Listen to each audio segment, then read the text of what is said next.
The Galactic Council chamber fell silent as Ambassador Chen walked to the center platform. Around him, representatives from 47 species watched with curious eyes, compound eyes, sensory stalks, and biological mechanisms he couldn't even name. This was humanity's first formal introduction to the greater galactic community, and the questions had been predictable. Ambassador Chen, the Valorian delegate, chittered, its crystalline form refracting the chamber's blue light into rainbow patterns. "We have reviewed your species application for council membership. Your technological progress is adequate. Your cultural development sufficient. However, we have concerns," Chen nodded politely. "I'm here to address any concerns you may have. Your planet," the Screeth representative hissed, its serpentine body coiling tighter, "is exceptionally hostile. Apex predators on most council worlds are small, manageable creatures.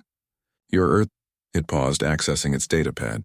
"Your Earth has creatures that hunt in packs, ambush from trees, stalk through tall grasses, lurk in oceans. Tell us, human, what is your planet's apex predator?" The question hung in the recycled air of the station. Chen felt 47 sets of alien attention focused entirely on him. He thought about the answer, about the words he could use.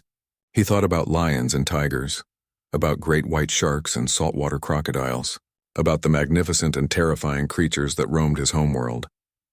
Then Marcus Chen, career diplomat and former Marine, did something that would be replayed across 1,000 worlds for generations to come.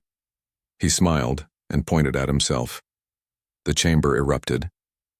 The Valorian's crystalline structure actually cracked slightly from the shock. The Screeth recoiled so fast it nearly fell from its delegation platform. A small rabbit-like creature from Epsilon Ceti fainted outright. "Preposterous," the Valorian finally managed.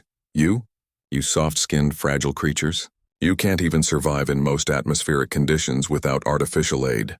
Chen's smile widened. "Would you like me to explain, or would you prefer a demonstration?" "Explain," the Council Arbiter commanded, its ancient voice carrying the weight of 10,000 years. "We do not permit demonstrations of predation in these chambers." Chen clasped his hands behind his back, a gesture that made several delegates flinch. Apparently, it looked aggressive to species unfamiliar with human body language. "My species," he began, "evolved on the African savanna approximately 200,000 years ago. We were not the strongest. We were not the fastest. We did not have claws, venoms, or natural armor. Do you know what we had? Silence, endurance, persistence, and the ability to throw things accurately." A few confused murmurs rippled through the chamber. "Our ancestors hunted using persistence hunting," Chen continued, his voice taking on a rhythmic quality. "We would select prey, animals faster and stronger than us, and we would simply follow them. For hours, for days if necessary. We can regulate our body temperature through sweating, you see. Most Earth mammals cannot. They would run, we would walk. They would rest, we would catch up. They would run again, growing more exhausted. We would maintain our pace. Eventually, the prey animal would collapse from heat exhaustion, and we would walk up to it and kill it with rocks or sharpened sticks." The Screeth delegate made a sound like escaping steam. That's horrifying. "That's persistence," Chen corrected. "But it gets better. We didn't just hunt animals on our level.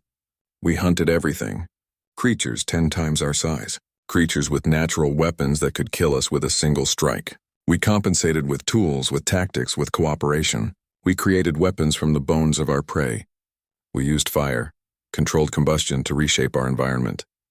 He began walking slowly around the platform, and several delegates actually backed away from the edge. "Do you know what happened to most of Earth's megafauna? The giant ground sloths, the woolly mammoths, the saber-toothed cats?" He paused. "We ate them. We hunted them to extinction. Not through superior physical attributes, but through relentless, innovative, cooperative persistence." The rabbit-like creature had regained consciousness and was now trembling visibly. "But surely," the Valorian protested, its voice losing some of its earlier confidence, "surely your modern civilization has moved beyond such primitive behaviors." Chen's expression softened, but his eyes remained sharp. "We have. Most of us live peaceful lives now. But the instincts remain. Do you know what humans do for recreation? For fun?" He pulled up his datapad, projecting images above the platform. "We run marathons, 50, 100, 200 kilometers, just to prove we can. We climb mountains that kill us with thin air and cold. We dive into oceans that crush us with pressure. We jump from perfectly functional aircraft for the thrill of it. We box, we wrestle, we compete in mixed martial arts, simulated combat as entertainment. More images appeared. We explore caves that flood without warning. We surf waves that can snap our spines.